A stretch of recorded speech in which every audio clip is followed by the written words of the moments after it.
This is a new tale from Tales Under Shells, where stories are lived, not instructed. As this story unfolds, allow your breath to stay with you. Prisha had been struggling with discipline for as long as she could remember. No matter what she tried, she could not follow through. There were days when she managed, woke up early, worked, stayed consistent, and then within days she would fall back into the same pattern. Like many others, she believed discipline meant forcing herself, doing something repeatedly until it turned into a habit. She had tried that too, pushing, scheduling, controlling. Nothing lasted. She read, she asked people, she tried to understand what was wrong with her. Nothing worked. Until one day, instead of trying again, she sat down. She didn't know what she was doing. Out loud, she said, I'm the one who does not want to be disciplined. The moment she said it, she felt strange. She closed her eyes. Her body began to shrink, not metaphorically, somatically, as if she were folding inward, becoming smaller, tighter. The sensation was uncomfortable, almost frightening. Still, she stayed. In the middle of the fear, she opened her eyes. Nothing around her had changed, but inside, she felt miniature. She closed her eyes again. Why do I feel so small? She asked. A response arose, not as a voice, but as a knowing. Because I am constricted. Why are you constricted? I am not allowed to move. By whom? Everyone. Her face tightened. A strange sensation spread across her cheeks. Why? They feel it's a hassle. A hassle? She asked. What is a hassle? For me to be free. Are you not free? I am free, but I'm not allowed to go out or play outside. Why? They say it's not safe. So you never go out? I do, but only with them. What about friends? I don't have friends. Why? They play outside.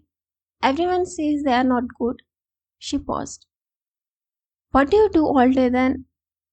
I stay inside, look at walls, imagine things.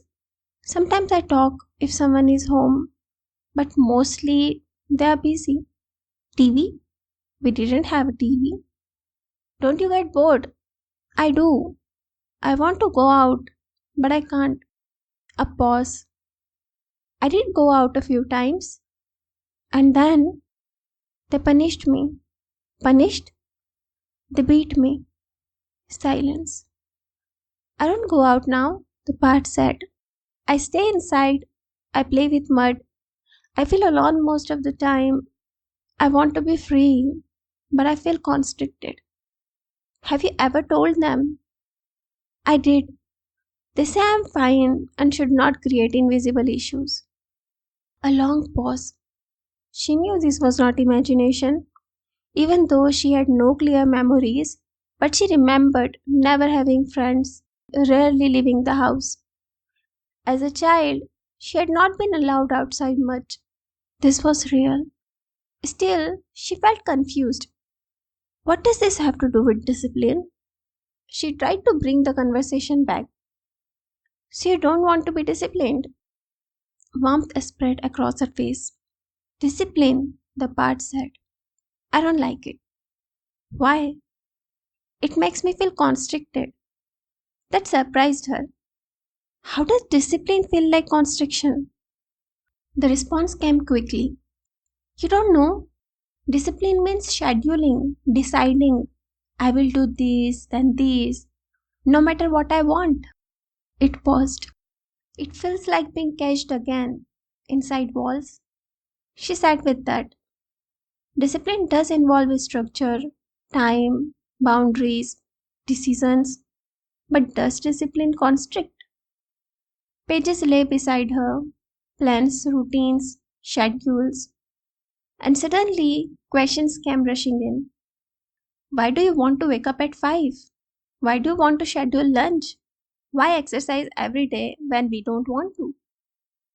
She sat with the chaos of it.